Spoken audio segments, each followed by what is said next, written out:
안녕하세요. DJ 선아입니다. 오늘의 사연 시작해 보겠습니다. 안녕하세요. 결혼하면 다들 시댁과는 어찌 지내시는지 모르겠네요. 결혼한 제 친구들 말에 의하면 별로 좋지 못하다는 사람들 반, 괜찮게 지낸다는 사람들 반이라 아무래도 제 사연을 듣고 있는 청자님들도 그렇지 않을까 감히 예상을 해봅니다. 솔직히 여기에 사연을 보내놓고선 이런 말 하면 안 믿으시겠지만 저는 시어머니와 참 사이가 좋았습니다. 물론 시아버님과의 사이도 나쁘지 않았죠. 그렇다고 남편과의 사이가 나쁘냐? 그것도 아닙니다. 저는 현재 눈에 넣어도 안 아플 귀여운 딸아이와 아들 녀석도 낳아서 잘 살고 있거든요. 이런 제가 왜 여기에 사연을 보냈나 하고 지금쯤이면 궁금하실 것 같아요. 이야기를 해보자면 제 가정사부터 해야 할 것 같네요. 저는 지금이야 많다지만 옛날에는 보기 힘든 그런 가정에서 나고 자랐습니다.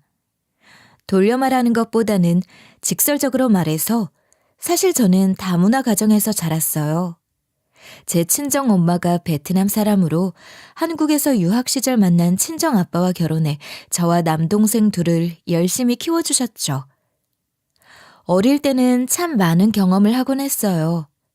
참 웃긴 것이 한국 사람들은 본인들 말로는 차별하지 않는다 하면서 저와 동생들은 어린 시절부터 학교에서 친구들이 많은 따돌림은 물론이고 사회에 나와서도 외국인 아니냐는 소리를 종종 듣고 다녔을 정도였거든요. 사람들의 이런 시선에는 정말 진절머리가 났죠. 그래서 솔직히 말해서 결혼 생각도 그리 없었습니다. 그리고 결혼을 한다면 우리나라 사람이 아닌 외국인이랑 하는 게 더 낫겠다. 이런 생각도 했던 적이 있었고요. 그러다 회사에서 우연히 만난 사람이 지금의 남편입니다.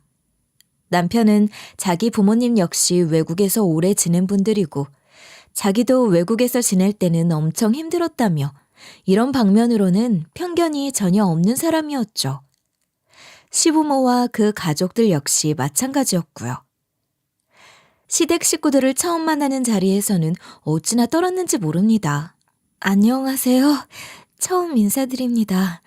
현경 씨랑 지금 결혼 전제로 정식으로 교제 중인 이한나라고 합니다. 처음 인사를 건넬 때는 혹시나 다른 사람들처럼 내 외적인 모습을 보고 뭐라고 하진 않을까 두근거리는 마음을 감추기가 어려웠죠. 아마 시댁 식구들 얼굴엔 안절부절하는 제 모습이 다 티가 났을지도 모르겠어요. 그러나 곧 시모될 사람과 그 가족들은 전혀 그런 외적인 부분에 신경을 쓰는 것 같지 않았어요. 그게 참 제 마음의 위로가 많이 됐죠. 아마도 이런 모습에 남편과의 결혼을 쉽게 결정할 수 있었던 걸지도 모르겠습니다. 그래, 이 녀석한테 말 많이 들었다. 왜 그리 긴장하고 있어? 세아가, 우린 네가 어떤 사람인지가 중요하지 겉모습만으로 판단하는 그런 사람은 아니니 그렇게 긴장할 필요 없단다. 그러게 말이야. 내가 정말 아무런 신경도 안 쓸 거라고 했는데도 이렇게 긴장을 하네. 혹시 네가 철없게 굴었던 거 아니야? 그렇지 않고서야 애가 왜 이렇게 굳어 있어? 와, 나 진짜 억울해요. 엄마는 엄마 자식이 사람을 외적인 모습으로 판단하고 그런 사람으로 되라 그리 키웠어? 그렇다면 이건 내 책임 아니지. 가벼운 농담을 하며 분위기를 살피려는 남편과 시모 덕에 그날의 제 긴장은 다 풀렸고 남편과 저는 그렇게 결혼까지 꼴이 나게 되었죠. 전 그렇게 편견 없는 남편에 전혀 갈등이 없었던 시부모와의 관계가 결혼 후에도 지속될 줄 알았습니다. 속으로는 저의 결혼 생활은 순탄할 것이라 생각했지만 그렇지 않았다는 게 가장 큰 문제였다면 문제였죠. 사람 일이라는 게 그렇게 갈등이 하나도 없이 넘어갈 수 없다는 것도 이해하고 있었지만요. 사실 남편에겐 형제들이 많았어요. 요즘 시대에 찾아보기 힘든 사남매 집안이었으니까요. 남편은 그 중에 막내였고 위로 3명의 누나가 있었죠. 이 부분이 결혼할 때는 집에서 무척 마음에 걸려 했어요.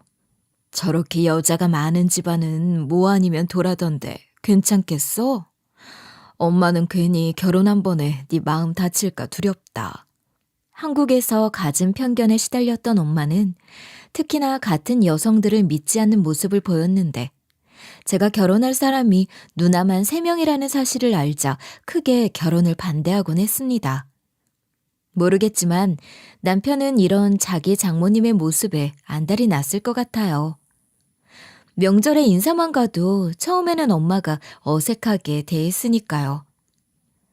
그러다 엄마가 마음을 열게 된 건 시부모의 도움이 컸는데 아무래도 같은 또래 사람들에다 외국에서 오랜 생활을 하신 분들이라 그런지 금세 엄마의 굳게 닫힌 마음을 활짝 열어주시더라고요. 이때까지도 신우들이 제게 참 잘해주던 때라 결혼할 때만 해도 이런 신우들에게 따가운 눈총을 받을 거라 상상도 하지 못했습니다. 왜냐하면 그들은 결혼할 때만 하더라도 저와 남편의 든든한 아군이 되어준 사람이었거든요. 그 중에서도 첫째 신우는 확고한 제 편이 되어주는 말을 많이 하곤 했죠. 동생한테 들었어. 어렸을 때부터 많이 힘들었다면서? 우리도 겪어봐서 잘 알지. 그게 얼마나 힘든 일인지 괴롭히는 사람들은 전혀 모르니까. 아니에요. 물론 그때는 어렵기도 했고 사람들이 나한테 왜 이러나 싶은 생각도 많이 했는데 지금은 세상 모든 사람이 그러는 건 아니라는 걸 아니까 그러려니 합니다. 그렇다고 그게 힘들지 않은 것은 아니잖아. 괜찮아. 이제 서로 가족인데 혹시나 힘든 일 있으면 다 터놓고 얘기해도 돼. 서로 같은 아픔 가지고 있는 사이니까 너무 부담스럽게 생각하지 말고. 앞으로 잘 지내보자고. 그래서 처음에는 이 신우들 덕에 시댁 적응도 빨리 할 수 있었어요. 정말 친구처럼 지내면서 서로 시간이 맞을 때는 만나서 가볍게 차 한잔 즐기는 사이가 되기도 했죠. 주변 친구들도 이런 신우 올케 사이는 없다고 부러워하곤 했어요. 그러나 남편과의 결혼 생활이 길어지면서 첫째를 출산하고 둘째까지 학교를 다니기 시작했을 무렵 일이 생긴 겁니다. 바로 시부가 갑작스럽게 돌아가셨거든요. 평소 건강했던 시부였기에 갑작스러운 죽음은 가족 전체에게 충격을 주었던 사건이었죠. 이 사람이 이렇게 먼저 갈 리가 없다. 어떻게 나만 두고 이렇게 가? 아직도 병원에서의 시모의 그 울음소리는 귓가에서 떠나지 않는 것 같아요. 물론 저도 처음으로 가족을 잃은 슬픔을 느꼈기에 충격이 상당했습니다.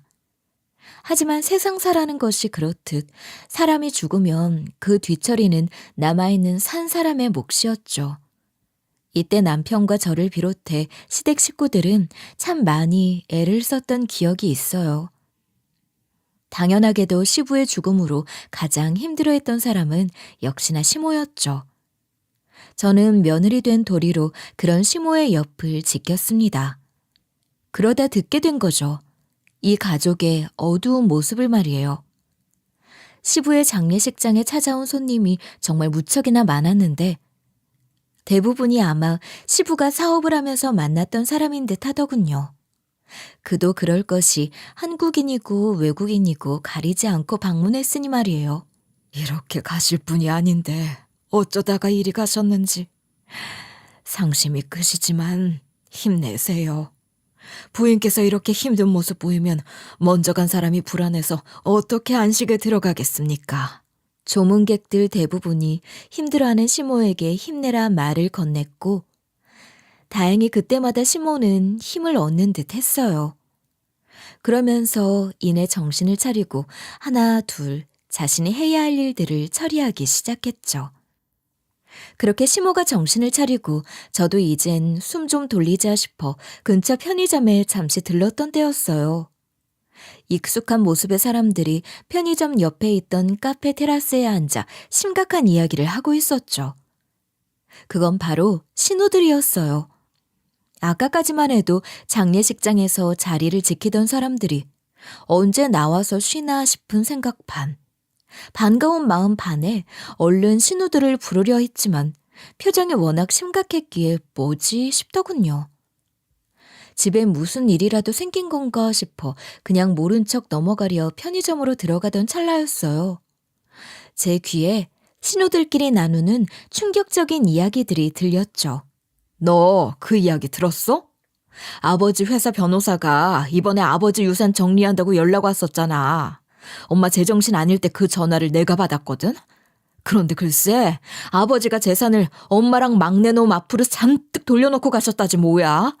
이게 말이나 되니? 이때까지 알뜰살뜰 부모 모셨던 사람이 누구야? 바로 우리들 아니야? 뭐라고? 어떻게 그럴 수가 있어? 내가 분명 이번에 집 구하느라 무리했는데 돈 좀 빌려달라 할 때는 딱 잘라 거절했었는데. 그러면서 이번에 올케 둘째, 왜 남자애, 걔가 학교에 들어간다니까 얼른 달려가서 애들 학비 보태라면서 통장 하나 줬다는 거 듣고 내가 얼마나 속상했는데. 너도 그랬어? 나는 나 지금 하는 쇼핑몰 있지? 그거 시작할 때 돈 좀 투자해달라고 그렇게 말했는데 안 듣고 혼자 힘으로 아래서 그거 다 대출로 때웠잖아. 얼마나 서러웠는지 알아? 집이 좀 살면 뭐하나 이런 생각도 했다니까. 우리 진짜 밖에서 나온 자식 아니야? 항상 막내만 뭐 해주고. 그러니까 이게 말이나 돼? 누군 집안일하는 하인이야 뭐야? 우리는 지금까지 못하러 이렇게 힘들게 엄마 아빠 동생 놈 뒷바라지하면서 살았어? 진짜? 언니들 그게 사실이야?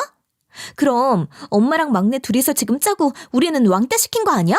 어떻게 가족이라는 사람들이 이럴 수가 있어? 저도 몰랐던 사실을 이야기하는 신우들의 모습은 마치 말로만 들었던 야차 같은 모습을 하고 있었죠.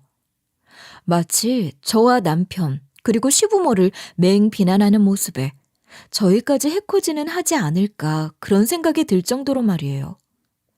아무튼 그런 신우들의 모습에 놀라 얼른 장례식장에서 쉬고 있는 시모를 붙잡고 물었습니다. 어머님, 이게 사실인가요? 방금 제 귀로 똑똑히 듣고 왔습니다. 아버님이 돌아가시기 전에 남편이랑 어머님 앞으로 유산을 잔뜩 물려주시고 신우들한테는 유산 하나도 물려주지 않으셨다면서요. 이때 제 속은 말이 아니었어요. 항상 사이가 좋아 보이던 시댁이었는데 이렇게 신우들만 쏙 빼고 유산을 받았다는 소식에 큰 신우가 말했던 남의 집 자식 이야기가 제 뇌리에 쏙 박혔을 정도였으니 말이죠. 조금만 생각해봐도 아닐 이야기에 혹할 정도로 당황했던 것 같습니다. 그리고 시모의 반응도 제 상상에 불을 지폈고 말이에요. 네가 그걸 어떻게 알았어? 밖에서 누가 그래? 우리가 애들 목 제대로 안 넘겼다고? 내가 제정신이 아니었다지만 김 변호사한텐 이야기 밖으로 새어나가지 않도록 단단히 단속하라 일렀는데. 제가 지금 밖에서 형님들 나누는 소리 듣고 왔습니다. 아버님이 어머님하고 저희 남편한테만 재산 물려줬다고요. 지금 밖에서 형님들 얼마나 화를 내고 있는지 몰라요. 지나가던 사람들도 그 목소리에 한 번씩 형님들 돌아봤을 정도였으니까요. 그러자 시모는 한숨을 푹 내쉬더니 지금까지 제가 몰랐던 집안 속사정을 말해주시더군요. 안 그래도 여기만 정리되면 내가 너한테 말하려고 했다. 너도 알다시피 우리가 돈을 열심히 벌어 자식들 풍족하게 먹여 살렸다지만 자식 농사는 하나 말곤 다 실패했잖니. 지금까지 지냈으니 너도 눈치는 챘지? 네. 사실 저희 신우들은 말이죠. 소위 나이값도 제대로 못하는 어른 중 하나였습니다. 왜 주변 둘러보면 그런 사람들 있지 않나요? 부모가 좀 부유하니까 나는 떵떵거리면서 일 안 하고 살아도 상관없다는 생각으로 사는 분들 말이에요. 그나마 큰 신우, 둘째 신우는 결혼하고 아주버님들이 옆에 계셔서 그런지 자중을 하는 편이었지만 셋째 신우는 지금도 여전했어요. 일도 제대로 다니지 않고 간신히 일자리 찾으면 얼마 안 있다가 금세 질렸다면서 사표 쓰고 나오는 그런 사람이었거든요. 시부가 살아계실 때도 이런 신우들의 모습에 호통치던 것을 한두 번쯤 보기도 했습니다. 하지만 전 그게 그저 아끼면서 살던 시부의 가치관과 대립되는 행동이라 그랬다 생각했었는데 그게 아니더군요. 그럼 우리 그이에게 물려주셨다는 건 대체 정말 아버님이 돌아가시기 전에 그런 일을 하고 가신 거였어요? 그건 원래도 우리가 막내 몫으로 생각했던 것들이었어. 별로 대단치도 않은 것들이다. 애를 둘이나 낳아서 키우는데 번듯한 집 하나 없으면 얼마나 어렵겠냐 싶어서 따로 그이와 이야기를 해서 준비했던 거거든. 그런데 한 가족이라는 애들이 그게 화가 난다고 밖에서 그리 심통을 부렸다고? 정말 이것들은 언제쯤 철이 들런지. 저도 이런 말은 해도 되나 싶긴 한데 형님들 하는 소리가 그저 말로만 그러는 게 아닌 것 같아서요. 지금 그 일로 단단히 안 좋은 마음을 먹으신 것 같거든요. 혹시나 그런 일은 없겠지만 어머님께 해코지할 것 같기도 하고. 내가 애들을 잘못 키워도 한참 잘못 키웠지.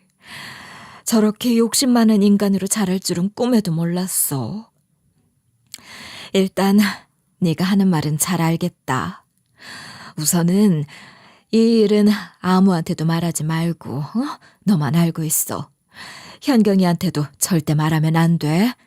너도 걔 성질머리 알고 있지? 그렇게 전 시부의 장례식이 끝날 때까지 찝찝한 마음을 버리지 못했습니다. 저는 그래도 남편이 옆에 있어서 마음이 놓인다 치더라도 홀로 남게 된 시모가 걱정이 됐죠. 그래서 이전보다 더 열심히 시모의 곁을 지키며 뒷바라지를 했던 걸지도 모르겠어요. 시모는 그런 제게 늘 괜찮다 말은 했지만 저는 왠지 모르게 그렇게 해야만 할 것 같은 기분도 들었거든요. 하지만 제 이런 행동들이 신우들에겐 거슬렸던 모양입니다. 신우들은 장례식을 기점으로 시모 곁을 자주 지키는 저를 보며 항상 그런 제가 나쁜 사람인 듯 굴었거든요. 엄만 도대체 제가 뭐가 예쁘다고 그렇게 오냐오냐 해줘? 자기가 배 아파 낳은 자식들은 눈에 보이지도 않아? 그저 우리보다 엄마 옆에서 잘 챙겨주니까 예쁘다 그러는 거지, 어? 아니, 너희는 얘가 뭘 그리 잘못했다고 그렇게 예민하게 굴어? 며느리가 자기 시어미 보살피는 게 그렇게 안 이꼬우면 너희들이 이 집의 발길을 끊든가. 언제 너희가 얘처럼 찾아와서 얼굴 들이밀기랬나? 뭘 잘했다고 큰 소리야? 아니, 엄마는 왜 큰언니한테 뭐라 그래? 솔직히 큰언니가 뭐 틀린 말이라도 했어?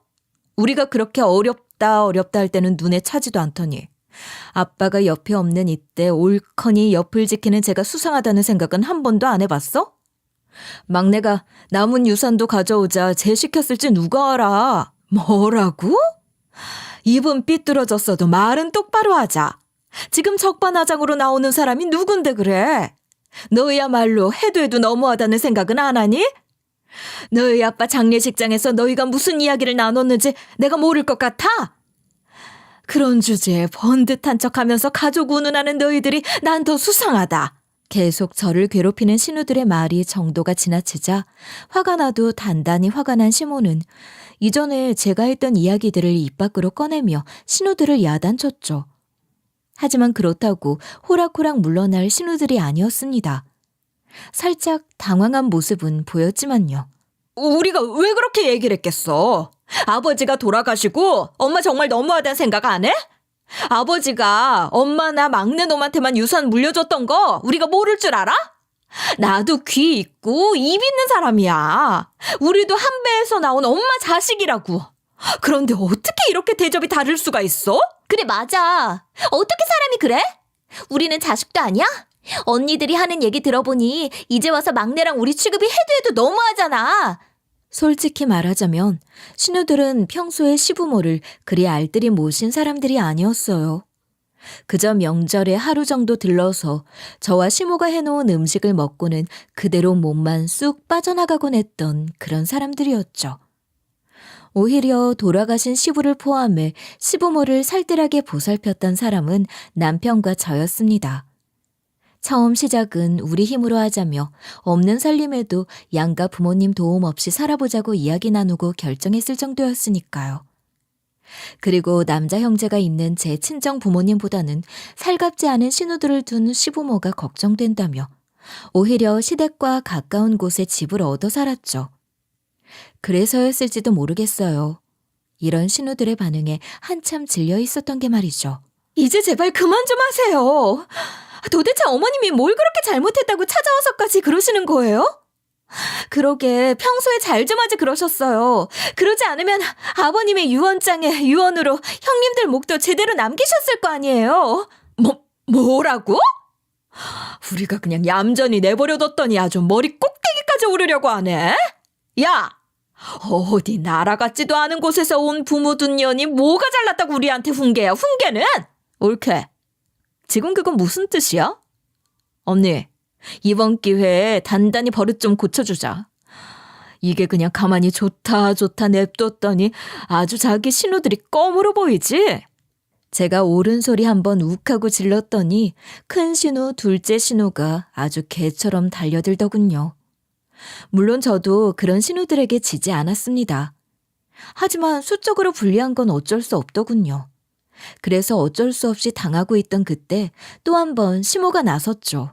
대체 이게 뭐 하는 짓들이야? 얘가 너희보다는 한참 아래인 동생인데 어쩜 이리 철이 없을꼬. 이러니까 너희 아버지가 너희한테 유산 넘기지 않은 거다. 알겠니? 그리고 너희 이런 식으로 행동할 거면 당장 내 집에서 다 나가. 얼른! 신우들은 씩씩거리며 집을 나섰고 바닥에 쓰러졌던 제게 시모는 한사코 미안하다며 신우들을 이해해달라 용서를 빌었습니다. 이 일 이후로 신우들이 그렇게 잠잠해지나 싶던 찰나 제가 하던 가게에 안 좋은 일이 생기면서 시모의 집에 한 달 정도 발길을 끊게 된 일이 있었죠. 같이 일하던 직원 중 한 명이 가게 금고에 있던 돈을 가지고 날라버려 급하게 돈이 필요했던 저는 남편과 같이 이리저리 뛰어다니기 바빴거든요.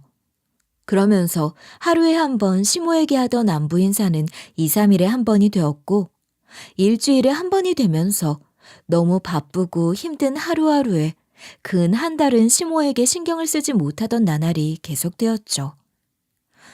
그러다 어떻게 일을 잘 마무리 짓고 한숨을 돌릴 때쯤 찾아간 시댁이었어요. 아무리 초인종을 눌러도 사람이 코빼기도 보이지 않기에 이건 뭔가 잘못됐다 싶어 옆집에 찾아가 옆집 아주머니 붙잡고 물었죠. 아주머니, 혹시 저희 어머님 근래에 보신 적 있으세요? 아무리 초인종을 눌러도 사람이 나오지 않아서요. 이 시간에 밖에 나가실 분이 아닌데. 제가 찾아갔던 시간이 저녁 식사 시간이 다 되어가는 그런 시간이었는데 시모가 집을 비웠다는 게 이상했거든요.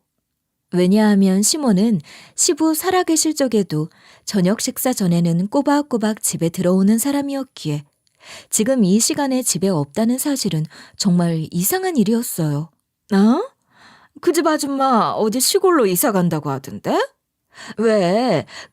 맨날 오던 딸내미들 있잖아. 걔들이 그러던데 그 집 아저씨 잘못되고 나서 몸이 많이 편찮아졌다나 봐. 그래서 어디 시골에서 휴양차 보낸다 그러던데 2주 전인가? 그때 와서 그러더라고. 저희 어머님이 이사를 갔다고요? 저흰 들은 소식이 하나도 없는데요? 저희 형님들이 진짜 그런 소리를 했단 말이에요? 그렇다니까. 내가 왜 거짓말을 하겠어.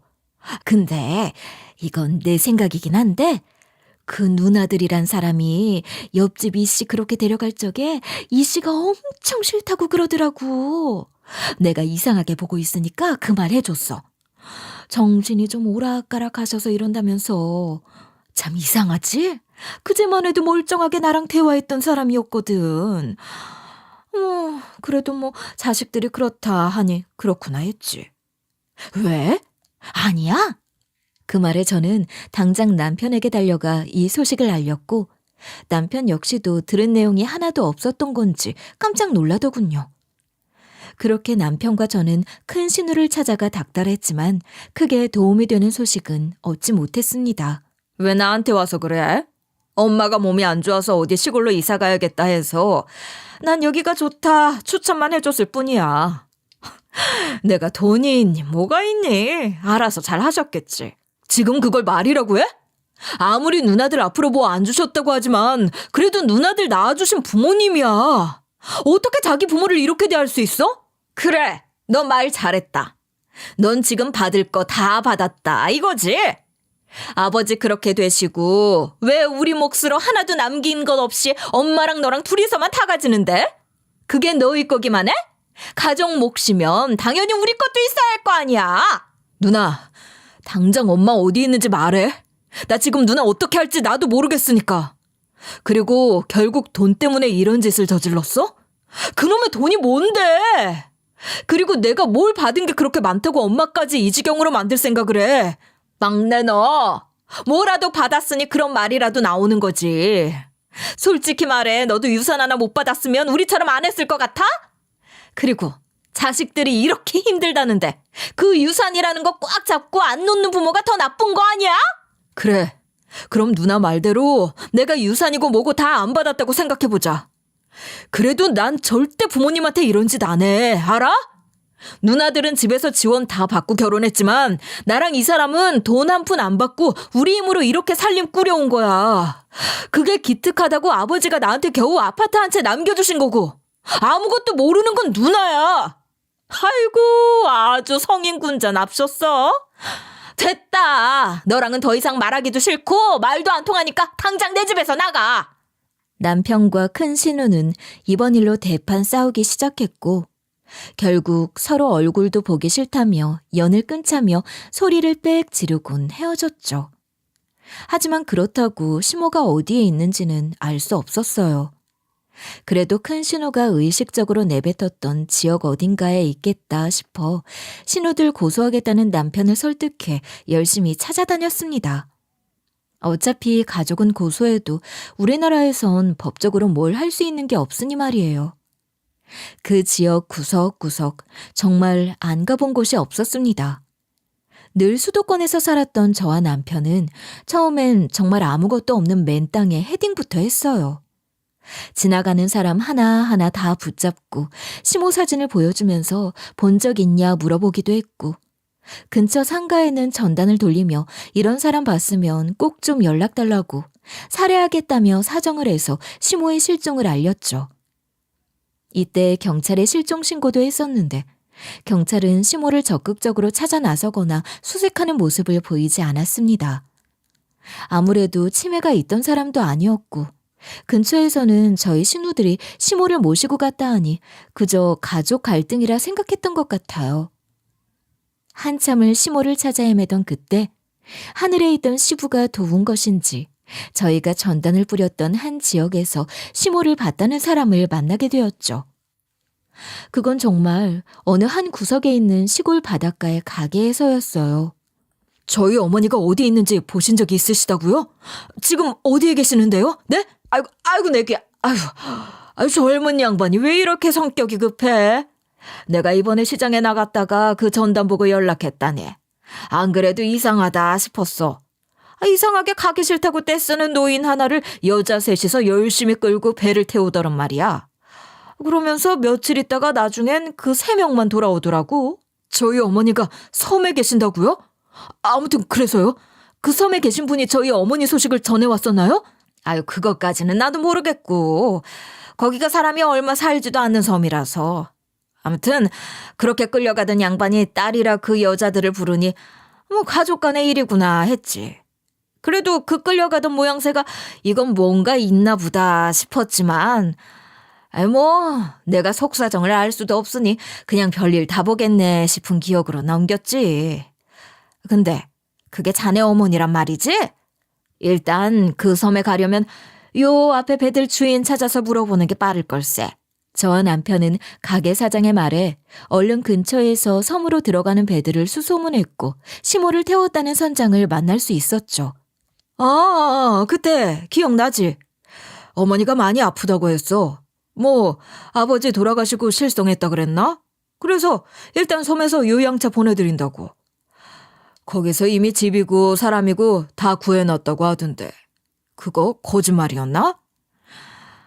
섬 사정이야 거기 사는 사람들 말고는 모르니까 말이야. 저희는 선장을 설득해 그 섬으로 갔죠. 날이 좋았던 탓에 배를 금방 띄울 수 있었습니다.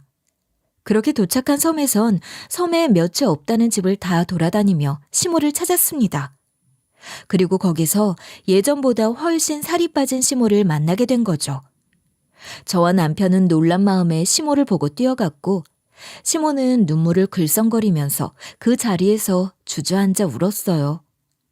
그리고 저흰 그간의 사정을 듣게 됐죠. 그년들이 이렇게 할 줄 몰랐다. 어떻게 멀쩡한 나를 정신병자로 만들어서 이 섬에 가둘 생각을 할 수 있니? 어떻게 자식이라는 년들이 부모한테 이럴 수가 있어? 서러움에 우는 시모를 끌어안고 남편과 저는 다시 서울로 올라왔고 일단 집 근처 작은 월세방을 구해 시모에게 드렸습니다. 왠지 예전 그 시댁으로 모시면 안 될 것 같은 기분이 들었거든요. 시모도 거기는 죽어도 가기 싫다고 했고요. 그년들이 나한테 억지로 도장 찍으라고 서류 들이밀고 내 남편이 쌓은 재산들을 아주 몽땅 가져갔다. 어떻게 가족한테 이럴 수가 있니? 이게 정말 천륜을 벌이는 일이지. 어떻게 내 뱃속에서 나온 자식들이 나를 이렇게 버리고 배신할 수가 있어? 섬에서 나온 시모는 이미 자식들에 대한 불신이 깊어진 상태였어요. 이 일에 연관이 없는 남편마저도 거부할 정도로 말이죠. 그래서 일단은 제가 신우들 몰래 그 작은 월세방을 드나들며 시모를 보살폈습니다. 내가 정말 너한테 할 말이 없다. 너 결혼할 적만 하더라도 일이 이렇게 되리라고는 상상도 못했는데. 내가 딸년들 교육을 잘못해도 한참을 잘못했지. 내가 없이 자란 덕에 내 자식들만큼은 모자람 없이 키우겠다고 이 지경까지 왔어. 그게 어떻게 어머님 잘못이겠어요. 없던 일이 될 순 없겠지만 이젠 너무 스스로를 자책하지 마세요. 제가 현경 씨랑 결혼하면서 어머님 아버님한테 얼마나 많은 고마움을 느꼈는데요. 그래, 네 말이 맞다. 내가 이렇게 자책한다 해서 해결될 일도 아니지. 네가 우리 막내 옆에 있어. 내가 얼마나 든든한지 모른다. 정말 고맙구나. 하지만 시모는 하루가 다르게 살이 내리고 건강이 나빠지셨죠. 병원을 가자 말해도 본인은 괜찮다며 한사코 병원만은 피하셨습니다. 저와 남편은 그런 시모가 이전 신우들의 손에 이끌려 섬에 갔던 기억에 그런 것 같아 속상했어요. 저희가 병원으로 모시겠다는 것이 마치 신우들 같아 보였나 보다 그런 생각이 들었거든요. 그렇게 한 2, 3년을 지냈을 때였어요. 시모는 어느 하루 저를 갑자기 불러 이런 이야기를 하더군요. 그간 네가 정말 고생 많이 한 거 안다. 어떻게 이런 집안에 시집와서 애도 둘이나 낳고 그런 자식 같지도 않은 것들 때문에 못 들을 말도 많이 들었지. 게다가 마지막엔 이렇게 나를 섬에서 구해주기까지. 전 그런 시모의 태도에 약간 불안한 마음이 들었습니다. 마치 죽어가는 사람이 고해성사를 하는 것 같은 기분이 들었거든요. 어머님, 그게 무슨 말씀이세요? 제가 할 도리를 다 한 거죠. 저희 애들 대학 가고 결혼하는 모습까지 꼭 보고 싶으시다면서요. 건강히 오래오래 사셔야죠. 아니다. 내가 새아기 너한테 이 은혜는 꼭 갚고 싶구나. 개인 대 개인으로 말이다. 내 자식, 아니 그년들이 내 재산 일부는 갈취해 갔더라도 그것만큼은 손도 못 대게 내가 꽁꽁 숨겨뒀으니까 나중에 내가 죽거든 꼭 저기 보이는 서랍장을 자세히 찾아봐. 알겠지? 당시 시모는 섬에서의 충격인지 첫 1년 정도는 멀쩡하신 듯 했는데 이후 찾아갈 때마다 이상 증상을 보이셨어요. 이른 치매가 오신 거였죠.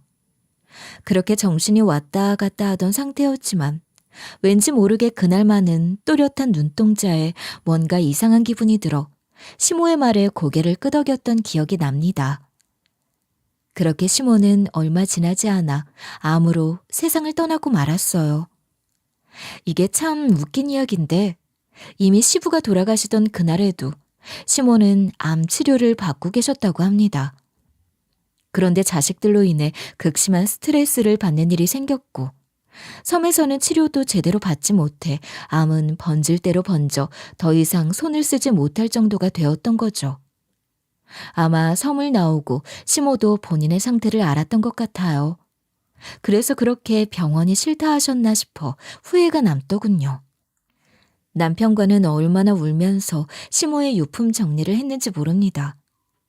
남편은 그간 시모의 거부에 제대로 얼굴도 마주본 기억이 몇 없었거든요. 엄마가 거부해도 어떻게든 노력해서 한 번이라도 다가가서 안아주고 했어야 했는데 나도 모르게 귀찮은 마음이 컸나 봐. 당신이 갈 때마다 그래도 얼굴 한 번 더 들이밀고 했어야 했는데 내가 불효자식이지. 나도 누나들이랑 똑같아. 자책하는 남편의 모습이 정말 마음이 아팠습니다. 물론 남편의 말처럼 노력하는 모습은 없었어도 자기 부모 사랑하는 마음만큼은 의심할 여지가 없었거든요. 저는 그런 남편을 꼭 안아주면서 위로를 했죠. 하지만 말입니다.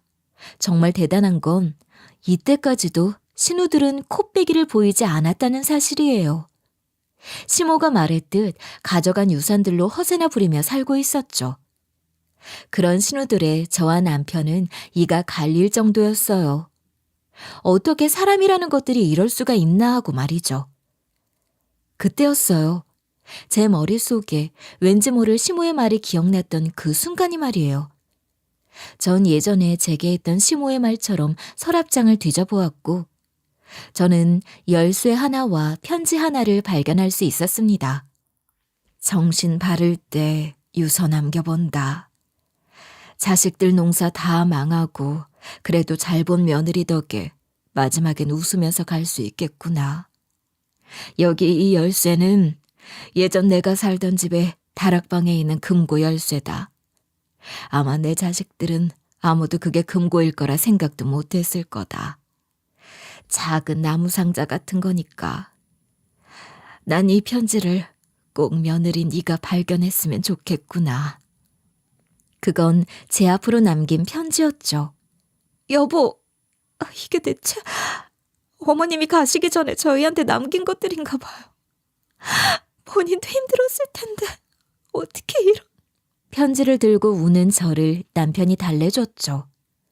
저와 남편은 그 편지를 읽으며 함께 얼마나 많이 울었는지 모릅니다. 그리고 시모의 편지대로 이젠 아무도 없는 시댁에 찾아가 다락방을 뒤졌고 거기서 시모의 말대로 작은 자물쇠가 달린 상자 하나를 발견할 수 있었죠. 여보, 이거 좀 봐. 엄마가 편지로 남겼던 게 이거였나 보다. 당신한테 맡기고 싶다던 것들 말이야. 엄마가 당신 앞으로 남긴 것들이니 일단 당신이 먼저 봐. 그게 내가 엄마한테 할 수 있는 최대한의 효도겠지. 남편의 말에 저는 상자를 들여다보았고 그 안에는 웬 문서 몇 장이 들어있었죠. 저는 천천히 문서들을 하나씩 살펴보았습니다. 그건 살아생전 시부가 읽어왔던 재산의 일부였죠. 시부는 해외에서도 작은 사업을 하던 사람이었는데 그때 벌었던 돈을 한국 돈이 아닌 달러로 해외은행에 보관하고 있었던 겁니다. 이게 어떻게 된 일이야? 분명히 어머님이 형님들이 재산을 다 가져갔다고 그렇게 말씀하셨는데. 당시 엄마가 사람들을 못 믿겠다고 하셨잖아. 그래서 그런 말을 했던 게 아닐까? 아마 나라도 그런 일을 당했다면 쉽게 사실을 말하기 어려웠을 것 같은데. 남편의 말은 타당했죠. 아마 저 역시도 남편 말처럼 배신을 당한 다음이니 아무도 못 믿었을 겁니다. 그런 시모의 마음이 느껴져서 더 슬펐던 것 같아요. 어쨌든 저와 남편은 놀란 가슴 부여잡고 남편의 외국 지인을 통해 이 통장의 돈을 어떻게 처리해야 할지 알아보았죠. 외국에서 살았던 남편이니 그래도 어떻게 한국 계좌로 송금할 수 있는지 간단한 절차 정도는 알고 있었고요. 아마 시모는 간간히 제정신을 찾으면서 찾아갔던 제가 했던 말들을 기억하셨던 것 같아요. 처음부터 제가 말했잖아요. 저희 부부는 시댁 친정 도움 없이 둘이서 일궈 지금까지 살아오고 있었다고 말이죠. 물론 아주 위험했던 순간들은 어른들의 도움을 받긴 했지만 그래도 거의 지원을 받지 않다시피 했으니. 그러면서 요즘 경기도 어렵고 사람들이 지갑을 닫기 시작하니 제 가게 사정이 영 힘들어지기 시작하더라고요. 그래서 사실 시모 옆에서 이 일들을 어떻게 넘어가야 할지 모르겠다면서 하소연을 했던 적도 있었습니다. 정신을 놓은 분에게라도 이렇게 제 속마음을 털어놓지 않으면 정말 견디기가 힘들었거든요. 아마 그런 힘들었던 제 가게의 사정과 아이들 이야기를 들으며 이런 준비를 해주신 것이 아닌가 싶어요. 덕분에 저희는 아이들의 학비와 제 가게 부채를 시모에게 받은 돈으로 충당할 수 있었죠. 정말 어려운 때에 시모가 손을 내밀어 준 것 같아 감사함에 또 눈물을 펑펑 쏟으며 울었던 것 같네요. 그런데 참 말이라는 게, 소문이라는 게 무섭다는 걸 이때 느꼈습니다. 신우들이 이 소식을 어떻게 들었는지 득달같이 찾아와서 돈을 내놓으라 말했거든요. 너무 어이가 없지 않아요? 그렇게 시모 돈을 뺏어가듯 가져가 놓고선 이렇게 당당하게 찾아와서 내 돈 내놔라 하는 심보가 말이죠. 그래서 전 시모가 남긴 또 다른 편지를 보여주며 말했습니다. 당신들은 어머님이 남긴 유산을 가질 권리도 없어요. 어떻게 자식이라는 사람들이 자기 부모를 그렇게 냈다 버릴 수 있어요? 어머님이 아무것도 모르고 있을 줄 아셨나요? 제가 그때 그 도둑년 때문에 바빴던 것도 다 형님들 때문이라는 거 다 알고 있어요. 경찰 신고 안 하고 넘어간 걸 다행으로 아세요. 네, 맞습니다. 그때 제가 시모를 매일 찾아갔던 것이 거슬렸던 신우들은 제 가게 직원 한 명에게 돈을 주고 가게의 금고를 털어가라 비밀번호까지 알려줬던 거예요. 비밀번호를 어떻게 알고 있었냐고요? 신우들도 한때는 제 가게에서 일을 돕던 시절이 있었거든요. 그때부터 쭉 같은 번호였으니 모를 리가 없었죠. 참나, 이런 편지에 담긴 말만 믿고 경찰이라고 다 믿어준대? 어디서 유식한 척이야? 잔말하지 말고 우리 목 내놔, 얼른! 그러니까 언니, 내가 얘 초장부터 단단히 단속해야 한다고 했잖아. 그러니까 애가 이런 식으로 아주 우쭐대고 있지. 어디 가져갈 게 없어서 남의 집 재산에 손을 대? 너가 그러고도 우리 막내랑 잘 먹고 잘 살 것 같아? 한국인 같지도 않은 년을 그나마 받아줬더니 아주 뒤통수를 치려고 그러네? 신우들은 제 말을 듣고는 한참 가게 앞에서 소란을 피웠지만 남편이 와서 싹 정리했습니다. 뭐? 누나들이 뭔데 여기까지 와서 이 난리를 피워? 그렇게 억울하면 소송 걸어. 그 대단하신 증거 어디 소용이 없는지 한번 두고 보자고. 막내 너 사람이 그렇게 사는 거 아니다. 가족끼리 응당 나눌 줄 알아야지. 세상에 어떤 사람이 이런 식으로 가족을 못 본 척하면서 넘기려고 그래? 가족? 우리가 정말 가족이긴 했어? 그러면 엄마한테는 도대체 왜 그랬는데? 그리고 가족이라면 당연히 엄마 장례식에 와서 손님들 맞이하고 같이 울고 그래야 했던 거 아니야? 어떻게 가족 생각하는 사람들이 엄마 장례식에는 코빼기도 안 보여? 어디 변명이라도 좀 해봐. 어머, 얘는? 우리가 일부러 안 갔니? 엄마가 그렇게 갑자기 돌아가신 걸 우리들 어쩌란 말이야. 그때 우리가 외국에 나가 있었던 거 다 알면서 무슨 억지를 그렇게 부려? 남들이 들으면 오해하겠다. 오해? 오해는 하고도 남지. 누나들은 내가 아주 바보로 보여? 그 여행도 엄마 소식 다 듣고서 일정 잡은 건 누가 몰라? 누나들 가족 입단속 좀 단단히 시켜. 그 잘난 조카가 나한테 웃으면서 왜 외삼촌은 같이 안 가냐고 물어보더라. 그런데 무슨 걔들이 어려서 착각한 거지. 어쨌든 우리 목 당장 내놔. 우리가 정말 소송 못할 줄 알고 이러는 모양인데 우리도 당장 소송할 수 있어. 그렇게 억울하시면 그 잘난 소송에서 한번 결과 지켜보자고.